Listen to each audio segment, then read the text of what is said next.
LeetCode 408.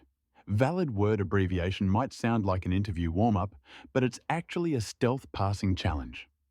Think compressed logs, protocol shorthand, or validating structured text. Anywhere abbreviations live, this problem pops up. It looks easy, but fast validation matters, especially with massive inputs or tight parsing specs.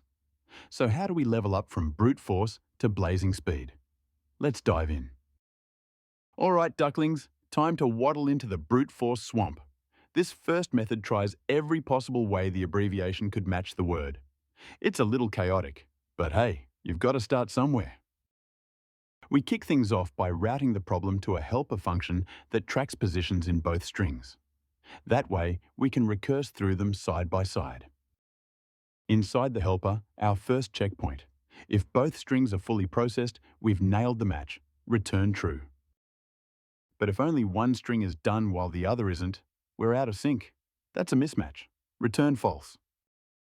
If the current abbreviation character is a digit, we know it signals a skip. Time to process the number. Leading zeros are a no-go in valid abbreviations, so if we see one, like 01, we reject immediately. We now parse the number by building it digit by digit. This gives us the exact count of letters to skip in the word. Once we've got the full number, we simulate skipping that many letters in the word and advance in the abbreviation. If the rest works out recursively, we're good. Return true. If every number path fails to match, we backtrack and return false. No valid match from this route. If we're not handling a digit, then it's time to match literal characters. If the current characters line up, we push both pointers forward. This brute force method runs in big O of 2 to the m, where m is the abbreviation length. That's a lot of paths. On inputs near 100 characters, it can explode to over 1 million calls. Space is big O of m2 due to the recursion stack. It's a great learning tool, but too slow and risky for real use. Let's speed things up. By ditching recursion and parsing directly, we can streamline everything with a two-pointer approach. Here's how we clean things up. We set up 2 pointers, one for the word, one for the abbreviation, so we can walk through both strings in parallel. While both pointers are in bounds, we scan the current characters and decide whether we're handling a digit or a letter. If we see a digit in the abbreviation, it tells us how many letters to skip, but only if it's not a leading zero. If that digit is a 0 at the start of a number, we bail.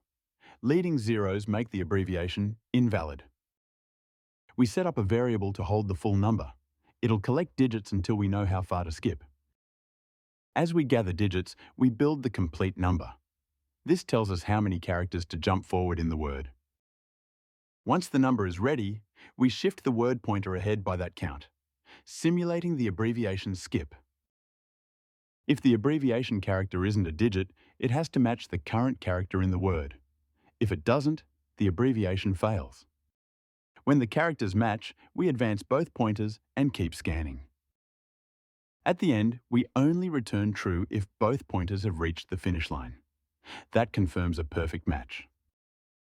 This method runs in big O of n plus m, where n is the word length and m is the abbreviation length. Even at 100 characters, that's just 200 steps max. Space is big O of 1, super efficient. It's clean, fast, and perfect for interviews or production. Rock solid and readable. We began with recursion, insightful but slow, and overwhelmed by large inputs. Then we glided into the two-pointer method, a precise, linear time fix that skips the fluff. By parsing digits on the fly and verifying letters in real time, we slashed complexity to big O of n plus m. That's the kind of strategy top-tier devs lean on when parsing real-world input formats. If you're gunning for FAANG, this technique is essential. So ask yourself, where else can this pattern shine? And how would you extend it to more complex rules? Stay sharp and keep building smarter.